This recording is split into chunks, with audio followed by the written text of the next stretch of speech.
After dinner, you look around and notice something very clearly. Nothing is out of control, but nothing feels finished either. You're tired, your head feels heavy, and the thought "I'll do it tomorrow" comes up almost automatically. But there's also that small, lingering tension in the background, just enough to keep the evening from fully settling. This video shares 7 practical tips for handling that exact moment. No big clean, no perfection, and no extra energy required. The goal is simple. Use a short window after dinner to clear one small neglected area in a way that's easy to decide and easy to finish. If you often get stuck between "I know I should clean" and "I don't have the energy to start," keep watching and clean along with me one step at a time.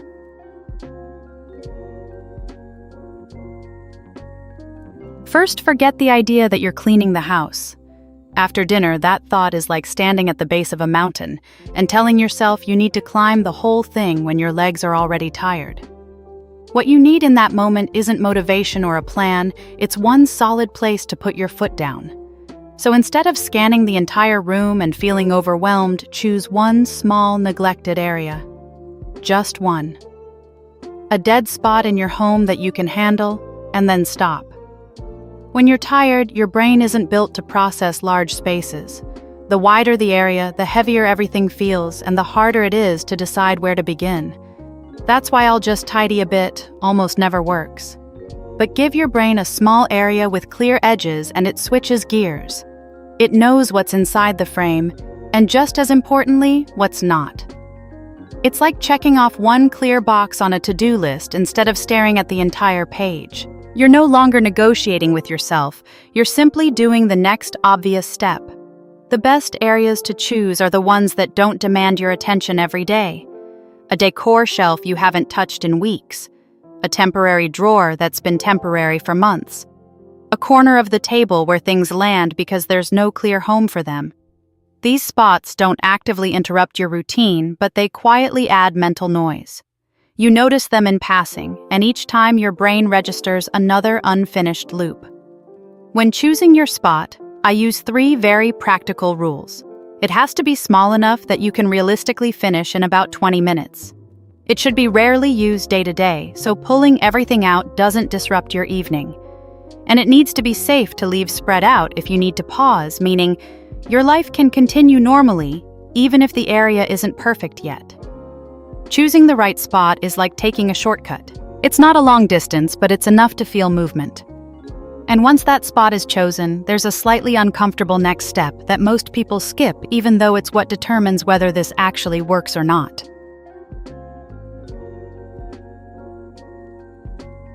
Next, once you've chosen the spot, do the one thing that usually feels unnecessary: take everything out. As long as items stay inside a shelf or drawer, you're still looking at them through an old lens. This step isn't about organizing yet, it's about seeing. You can't work with what you can't fully see. When things remain where they've always been, the brain tends to minimize them. You assume there's only a small amount, nothing worth dealing with right now. Drawers and shelves are very good at hiding volume. But once everything is out in the open, that shortcut disappears. Spread across a table or the floor, the items suddenly occupy real space. Your brain can't gloss over them anymore. It has to acknowledge what's actually there.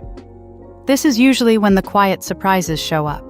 What felt like just a few candles turns into a small pile. Decorative items bought on impulse for a season, a mood, or a version of yourself you no longer live appear together for the first time. None of them are a problem on their own. But seeing them all at once explains why the area never felt settled, even when it didn't look obviously cluttered. The way to do this step is deliberately simple. Lay everything out on a flat surface, a table, the floor, the bed, whatever works. Don't arrange things. Don't sort by category. And don't start making decisions yet. Just let the items sit where you can see them. Take a single slow breath and look without reacting. That pause matters. It gives you a bit of distance so you're not making choices based on habit or guilt. This step isn't about fixing or reducing anything. It's about letting the facts speak for themselves. Once you can see the full picture clearly, the next step becomes much easier. At that point, you don't need to solve everything. You only need to do one very simple thing.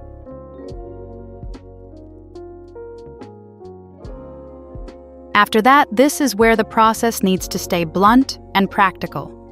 The point isn't to make refined decisions, it's to make ones that move things forward.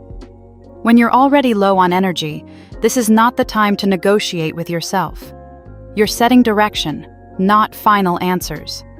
When you're tired, your brain handles simple choices far better than complicated ones. The moment you start weighing options, emotions creep in and everything slows down. That's why this step works best when you lead with what's obvious. Quick decisions create momentum, and momentum is what keeps you going without forcing yourself. At this stage, every item only needs to go in one of three directions. Anything damaged, expired, or clearly unusable leaves immediately. No repairs, no just in case. Items that are still in good condition but haven't been touched in a long time get placed in a separate pile to pass on. And things you actually use, but that ended up here out of convenience, get grouped together to be moved later. Nothing gets perfected, yet you're only clarifying intent. As you move through the pile, let your hands do more work than your thoughts. Pick something up, decide its direction, and move it where it belongs within a few seconds. If your brain hesitates, that's your cue to keep it moving. This is also the moment to stay away from your phone. Looking up prices or replaying memories turns a simple task into an emotional one, and that drains energy fast. This part of the process can feel a bit rough, almost careless. That's okay. It's designed for tired evenings, not ideal conditions. By allowing decisions to be broad and imperfect, you protect yourself from burnout and second-guessing. You're lowering the barrier to action, not locking anything in forever. Once the easy calls are made, the space in front of you will already feel different, calmer, clearer, more breathable. And right there, a very common pitfall tends to appear, one that quietly pulls people off track if they don't notice it in time.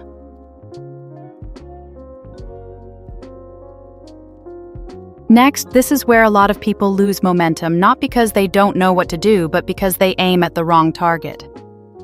When energy is low, easy to let go items are your strongest tool, not the least important ones. This step isn't about tackling the hardest decisions. It's about clearing space in the fastest, cleanest way possible. Many people get stuck on the same type of object, the ones that sit in the middle. Not clearly useful, not clearly useless. You half want to keep them, half want them gone. And the longer you hold them, the heavier everything feels. This is usually the point where people slow down, start questioning themselves, and eventually stop altogether. Not because the task is too big, but because the decisions are too emotionally loaded for a tired brain. Instead of going there, shift your focus to what requires no debate at all. Empty boxes that are being saved for no clear reason. Accessories missing their other half. Items bought during an old trend that no longer fits how you live or what you like. These things don't deserve deep thought. They're not meaningful. They're just present. And presence alone is not a good enough reason to keep something. Here's the mindset shift that makes this step work. You are not trying to finish the job. You are trying to reduce visual resistance. Every item that leaves removes a small layer of noise. Even if the shelf isn't perfect, yet fewer objects mean your eyes can rest. That relief is immediate, and it's often all you need to keep going. This approach also protects your energy. By choosing only the items that are obvious, you avoid decision fatigue. You're not proving anything about yourself. You're not committing to a minimalist lifestyle. You're simply removing what clearly doesn't belong anymore. Once you've let go of enough of these easy pieces, something shifts. The space feels lighter, less crowded, more neutral. And only then, when the noise is lower, does it make sense to turn your attention to the items you might actually want to keep.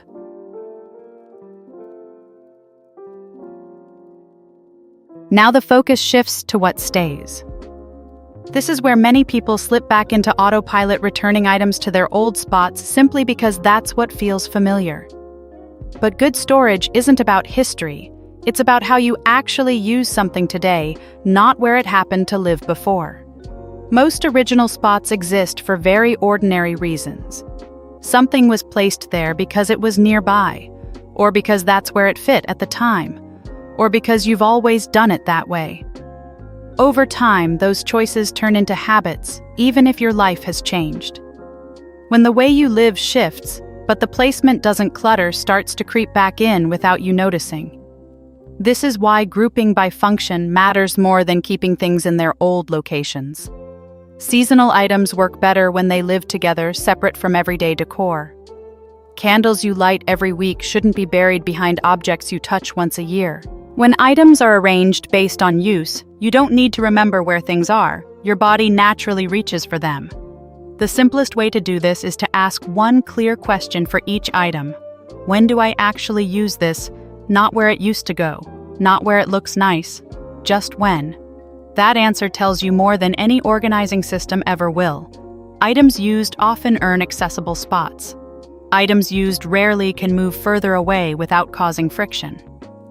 This step isn't about perfection or symmetry, it's about reducing small daily obstacles.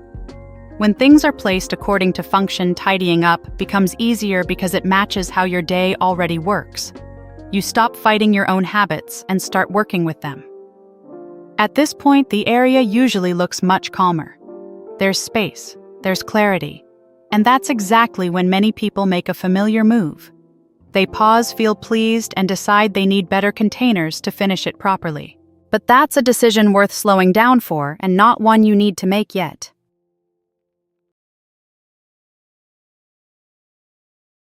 Right here is where the temptation usually kicks in. Once the space starts to look better, the thought appears almost automatically, this would be perfect if I just had the right containers. But this step isn't about upgrading your storage. It's about proving that cleaning doesn't require new purchases, only fewer things. A lot of people pause their progress at this exact point to go shopping. New boxes feel productive, but in reality they often delay the work.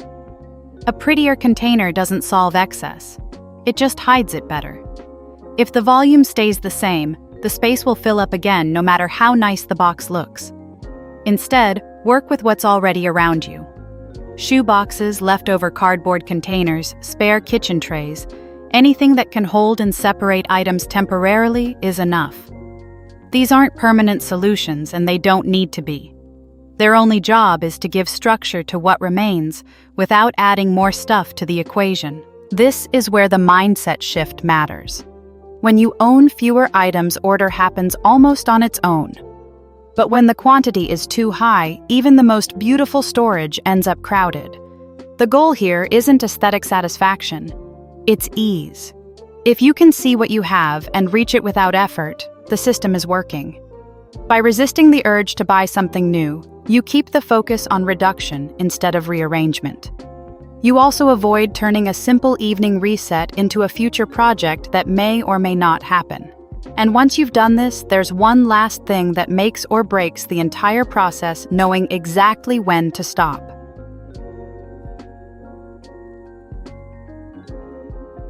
And finally, this part has nothing to do with cleaning.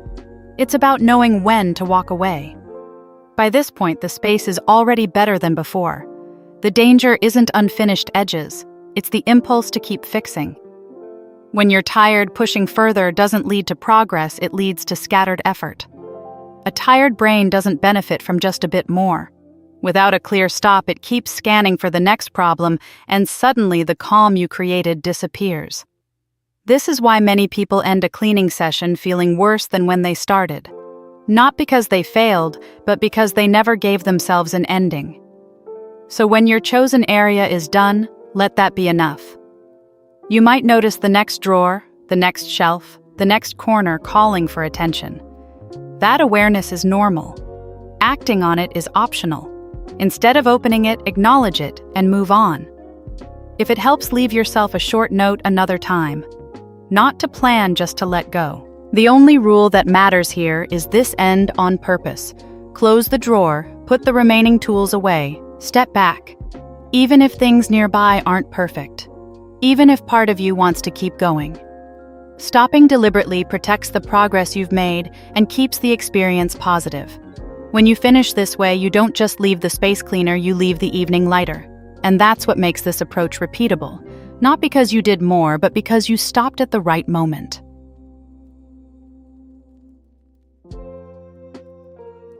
So I've shared 7 simple tips you can use after dinner, even when you're already tired. None of them require motivation, perfection, or a full reset of your home. Just a few intentional minutes and a smaller scope than you think. If one of these ideas felt doable, I'd invite you to try it once this week and see how your space responds. And if you want more quiet, realistic ways to make your home feel easier to live in, there's another video coming soon that builds on this mindset. If this helped you breathe a little easier, feel free to like, subscribe, and come back next time. Thanks for spending this part of your evening with me.